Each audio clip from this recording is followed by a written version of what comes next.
Good evening. Welcome to the Merchant's House, the reading series, American Gothic, spine-tingling tales to raise your spirits. I am Dale Vandersand. I will be your reader this evening. And tonight's story is by Louisa May Alcott, Lost in a Pyramid, or The Mummy's Curse. I hope you've joined me for the previous 3 readings this month for our October spirited events here at the house.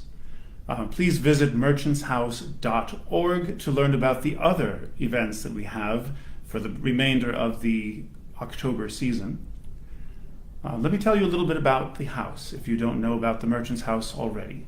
Here on East 4th Street in Manhattan, New York City, it is the sole survivor of the Bond Street area, once the most wealthy and affluent part of New York City, all the way uptown on East 4th Street back in the 1830s when the house was built in 1832. It was a row house and now stands alone.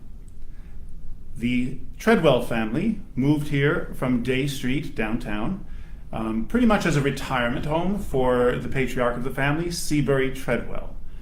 He moved in with his wife, Eliza Parker Treadwell, and 7 of his children, and then one and the last of their children, Gertrude, was the only one to have been born in this house. So we have a wonderful history here. Only one family for 98 years, when Gertrude herself passed on in 1933. So this house and this family has seen many changes over the years. For the history, please again visit the merchantshouse.org website and learn about the time, the merchant class, and the Treadwell family. Now let us begin our tale, Lost in a Pyramid or The Mummy's Curse by Louisa May Alcott. "And what are these, Paul?" asked Evelyn, opening a tarnished gold box and examining its contents curiously. "Seeds of some unknown Egyptian plant," replied Forsyth, with a sudden shadow on his dark face as he looked down at the 3 scarlet grains lying in the white hand lifted to him. "Where did you get them?" asked the girl. "That is a weird story, which will only haunt you if I tell it," said Forsyth, with an absent expression that strongly excited the girl's curiosity. "Oh, please tell it. I like weird tales, and they never trouble me. Ah, do tell it. Your stories are always so interesting," she cried, looking up with such a pretty blending of entreaty and command in her charming face that refusal was impossible. "You'll be sorry for it, and so shall I, perhaps. I warn you beforehand that harm is foretold to the possessor of those mysterious seeds," said Forsyth, smiling, even while he knit his black brows and regarded the blooming creature before him with a fond yet foreboding glance. "Tell on. I'm not afraid of these pretty atoms," she answered with an imperious nod. "To hear is to obey. Let me read the facts, and then I will begin," returned Forsyth, pacing to and fro with the far-off look of one who turns the pages of the past. Evelyn watched him a moment, and then returned to her work, or play, rather, for the task seemed well suited to the vivacious little creature, half child, half woman. "While in Egypt," commenced Forsyth slowly, "I went one day with my guide and Professor Niles to explore the Cheops. Niles had a mania for antiquities of all sorts, and forgot time, danger, and fatigue in the ardor of his pursuit. We rummaged up and down the narrow passages, half choked with dust and close air, reading inscriptions on the walls, stumbling over shattered mummy cases, or coming face to face with some shriveled specimen perched like a hobgoblin on the little shelves where the dead used to be stowed away for ages. I was desperately tired after a few hours of it, and begged the professor to return, but he was bent on exploring certain places and would not desist. We had but one guide, so I was forced to stay, But Jumal, my man, seeing how weary I was, proposed to us to rest in one of the larger passages, while he went to procure another guide for Niles. We consented, and assuring us that we were perfectly safe, if we did not quit the spot, Jumal left us, promising to return speedily. The professor sat down to take notes of his researches, and stretching myself on the sofa sand, I fell asleep. I was roused by that indescribable thrill which instinctively warns us of danger, and springing up, I found myself alone. One torch burned faintly where Jumal had struck it, but Niles and the other light were gone. A dreadful sense of loneliness oppressed me for a moment. Then I collected myself and looked well about me. A bit of paper was pinned to my hat, which lay near me, and on it, in the professor's writing, were these words: "I've gone back a little to refresh my memory on certain points. Don't follow me till Jumal comes. I can find my way back to you, for I have a clue. Sleep well and dream gloriously of the Pharaohs. N.N." I laughed at first over the old enthusiast, then felt anxious, then restless, and finally resolved to follow him. For I discovered a strong cord fastened to a fallen stone, and knew that this was the clue he spoke of. Leaving a line for Jumal, I took my torch and retraced my steps, following the cord along the winding ways. I often shouted, but received no reply, and pressed on, hoping at each turn to see the old man poring over some musty relic of antiquity. Suddenly the cord ended, and lowering my torch, I saw that the footsteps had gone on. Rash fellow, he'll lose himself to a certainty, I thought, really alarmed now. As I paused, a faint call reached me, and I answered it, waited, shouted again, and a still fainter echo replied. Niles was evidently going on, misled by the reverberations of the low passages. No time was to be lost, and forgetting myself, I stuck my torch in the deep sand to guide me back to the clue, and ran down to the straight path before me, whooping like a madman as I went. I did not mean to lose sight of the light, but in my eagerness to find Niles, I turned from the main passage, and, guided by his voice, hastened on. His torch soon gladdened my eyes, and the clutch of his trembling hands told me what agony he had suffered. "Let us get out of this horrible place at once," he said, wiping the great drops off his forehead. "Come, we're not far from the clue. I can soon reach it, and then we are safe." But as I spoke, a chill passed over me, for a perfect labyrinth of narrow paths lay before us. Trying to guide myself by such landmarks as I had observed in my hasty passage, I followed the tracks in the sand till I fancied we must be near my light. No glimmer appeared, however, and kneeling down to examine the footprints nearer, I discovered to my dismay that I had been following the wrong ones, for among those marked by a deep boot heel were prints of bare feet. We had no guide there, and Jumal wore sandals. Rising, I confronted Niles with the one despairing word, "Lost," as I pointed from the treacherous sand to the fast waning light. I thought the old man would be overwhelmed, but to my surprise he grew quite calm and steady, thought a moment, and then went on saying quietly, "Other men have passed here before us. Let us follow their steps, for if I do not greatly err, they lead toward great passages where one's way is easily found." On we went bravely, till a misstep threw the professor violently to the ground with a broken leg, and nearly extinguished the torch. It was a horrible predicament, and I gave up all hope as I sat beside the poor fellow, who lay exhausted with fatigue, remorse, and pain, for I would not leave him. "Paul," he said suddenly, "if you will not go on, there is one more effort we can make. I remember hearing that a party lost as we are saved themselves by building a fire. The smoke penetrated further than sound or light, and the guide's quick wit understood the unusual mist. He followed it and rescued the party. Make a fire and trust to Jumal. A fire without wood? I began.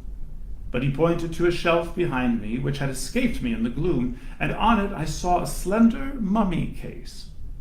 I understood him, for these dry cases, which lie about in hundreds, are freely used as firewood. Reaching up, I pulled it down, believing it to be empty, but as it fell, it burst open, and out rolled a mummy. Accustomed as I was to such sights, it startled me a little, for danger had unstrung my nerves. Laying the little brown chrysalis aside, I smashed the case, lit the pile with my torch, and soon a light cloud of smoke drifted down the 3 passages which diverged from the cell-like place where we had paused. While busied with fire, Niles, forgetful of pain and peril, had dragged the mummy nearer, and was examining it with the interest of a man whose ruling passion was strong even in death. "Come and help me unroll this. I have always longed to be the first to see and secure the curious treasures put away among the folds of these uncanny winding sheets. This is a woman, and we may find something rare and precious here," he said, beginning to unfold the outer coverings, from which a strange aromatic odor came.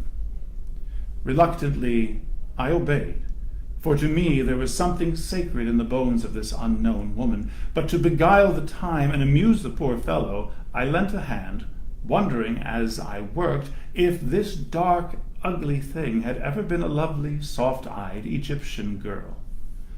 From the fibrous folds of the wrappings dropped precious gums and spices, which half intoxicated us with their potent breath, antique coins, and a curious jewel or two, which Niles eagerly examined. All the bandages but one were cut off at last, and a small head laid bare, round which still hung great plaits of what had once been luxuriant hair. The shriveled hands were folded on the breast, and clasped in them lay that gold box. "Ah!" cried Evelyn, dropping it from her rosy palm with a shudder. "Nay, nay, don't reject the poor little mummy's treasure. I never have quite forgiven myself for stealing it, or for burning her," said Forsyth, panting rapidly, as if the recollection of that experience lent energy to his hand. "Burning her? Burning her? Oh, Paul, what do you mean?" asked the girl, sitting up with a face full of excitement. "I'll tell you. While busied with Madame la Momie, our fire had burned low, for the dry case went like tinder.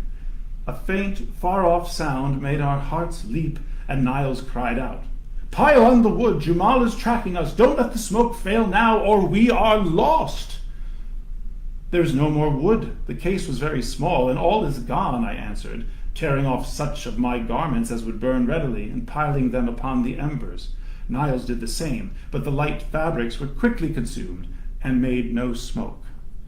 "Burn that!" commanded the professor, pointing to the mummy. I hesitated a moment. Again came the faint echo of a horn. Life was dear to me. A few dry bones might save us, and I obeyed him in silence. A dull blaze sprung up, and a heavy smoke rose from the burning mummy, rolling in volumes through the low passages, and threatening to suffocate us with its fragrant mist.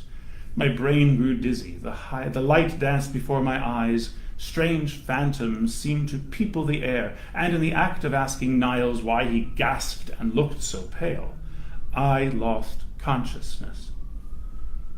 Evelyn drew a long breath, and put away the scented toys from her lap as if their odor oppressed her. Forsyth's swarthy face was all aglow with the excitement of his story, and his black eyes glittered as he added with a quick laugh, "That's all. Jumal found and got us out, and we both forswore pyramids for the rest of our days." "But the box? How came you to keep it?" asked Evelyn, eyeing it askance as it lay gleaming in a streak of sunshine. "Oh, I brought it away as a souvenir, and Niles kept the other trinkets." But you said harm was foretold to the possessor of those scarlet seeds, persisted the girl, whose fancy was excited by the tale, and who fancied all was not told. Among his spoils, Niles found a bit of parchment, which he deciphered, and this inscription said that the mummy we had so ungallantly burned was that of a famous sorceress, who bequeathed her curse to whoever should disturb her rest. Of course, I don't believe that curse has anything to do with it, but it's a fact that Niles never prospered from that day. He says it's because he has never recovered from the fall and fright, and I dare say it is so. But I sometimes wonder if I am to share the curse, for I've a vein of superstition in me, and that poor little mummy haunts my dreams still. A long silence followed these words. Paul painted mechanically, and Evelyn lay regarding him with a thoughtful face. But gloomy fancies were as foreign to her nature as shadows are to noonday, and presently she laughed a cheery laugh, saying as she took up the box again, "Why don't you plant them, and see what wondrous flower they will bear?" "I doubt if they would bear anything after lying in a mummy's hand for centuries," replied Forsyth, gravely. "Let me plant them and try. You know, wheat has sprouted and grown that was taken from a mummy's coffin. Why should not these pretty seeds? I should so like to watch them grow. May I, Paul?" "No, I'd rather leave that experiment untried. I have a queer feeling about the matter, and don't want to meddle myself or let anyone I love meddle with these seeds. They may be some horrible poison or possess some evil power, for the sorceress evidently valued them since she clutched them fast even in her tomb. Now you are foolishly superstitious, and I laugh at you. Be generous. Give me one seed, just to learn if it will grow. See, I'll pay for it," said Evelyn, who now stood beside him, dropped a kiss on his forehead as she made her request with the most engaging air. But Forsyth would not yield. He smiled and returned the embrace with lover-like warmth, then flung the seeds into the fire and gave her back the golden box, saying tenderly, "My darling, I'll fill it with diamonds or bonbons if you please, but will not let you play with that witch's spells. You've enough of your own, so forget the pretty seeds and see what a light of the harem I've made of you." Evelyn frowned and smiled, and presently the lovers were out in the spring sunshine, reveling in their own happy hopes, untroubled by one foreboding fear. "I have a little surprise for you, love," said Forsyth, as he greeted his cousin 3 months later on the morning of his wedding day. "And I have one for you," she answered, smiling faintly. "How pale you are, and how thin you grow. All this bridal bustle is too much for you, Evelyn," he said with fond anxiety, as he watched the strange pallor of her face and pressed the wasted little hand in his.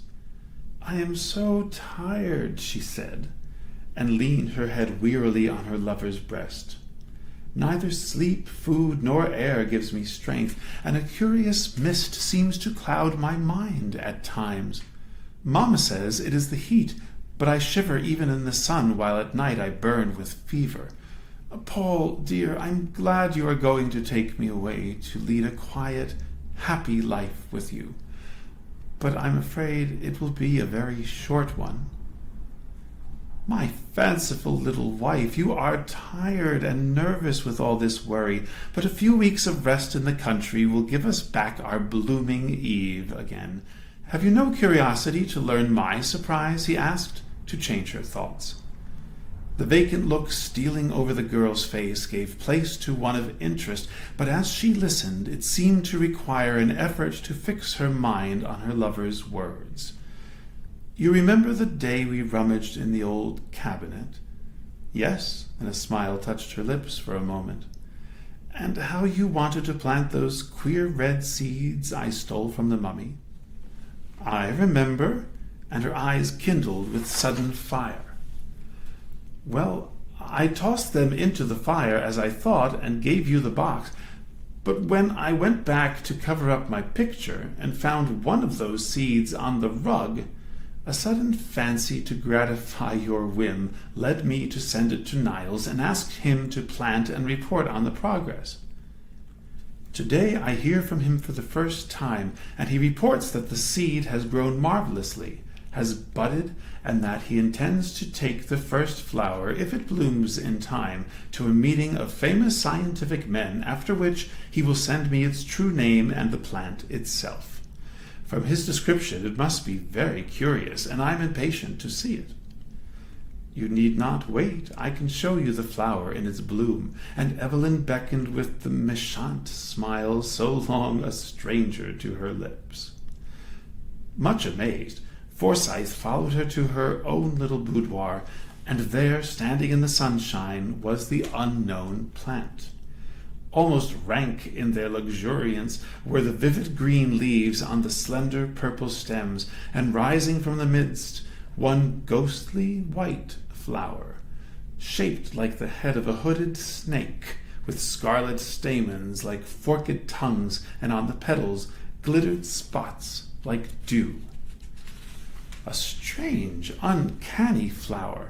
Has it any odor? Asked Forsyth, bending to examine it, and forgetting in his interest to ask how it came there.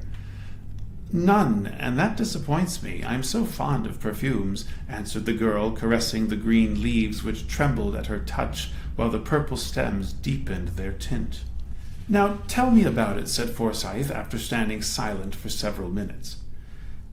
I had been before you and secured one of the seeds, for two fell on the rug. I planted it under a glass in the richest soil I could find, watered it faithfully, and was amazed at the rapidity with which it grew when once it appeared above the earth. I told no one, for I meant to surprise you with it, but this bud has been so long in blooming, I have had to wait. It is a good omen that it blossoms today, and as it is nearly white, I mean to wear it, for I've learned to love it, having been my pet for so long. I would not wear it, for in spite of its innocent color, it is an evil-looking plant, with its adder's tongue and unnatural dew. Wait till Niles tells us what it is, then pet it, if it is harmless. Perhaps my sorceress cherished it for some symbolic beauty.